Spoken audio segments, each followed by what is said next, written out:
O'sha kuni mening katta qizim dunyoga kelgan kun edi. Men nihoyatda baxtli edim. Kasalxonada yurardim, ammo koridordan o'tayotganimda yig'layotgan bir erkakni ko'rib qoldim. Bu meni ta'sirlantirdi. Yoniga bordim va nima bo'lganini so'radim. Uning javobi yuragimni ezdi. U aytdiki, qizi o'lim bilan kurashyapti, yuragi ishlamayapti, ammo u davolanish xarajatlarini to'lay olmaydi.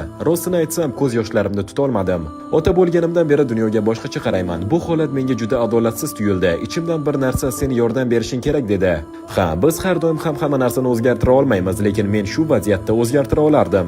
Bu bilan maqtanmoqchi emasman, faqat haqiqatni aytyapman. Men qizaloqning butun davolanish xarajatlarini to'lab berdim, otasining qarzlarini ham yopdim. O'sha kuni biz Yeva ismli 7 yoshli bir qizning hayotini saqlab qoldik. Yana bir ajablanarli narsa, o'sha kuni mening qizim ham dunyoga keldi. Bu tasodif emasdek tuyuldi, shuning uchun biz ham unga Yeva deb ism qo'ydik. Bu voqea avval kasalxonaga, keyin butun dunyoga tarqaldi. Men har doim faqat yaxshi futbolchi emas, balki yaxshi inson bo'lishga ham harakat qilganman. Agar Ronaldoning qilgan ishi hurmatga sazovor deb hisoblasangiz, kommentariyada bitta u uchun qarsak emojisini qoldirib keting va Luminex kanaliga obuna bo'ling.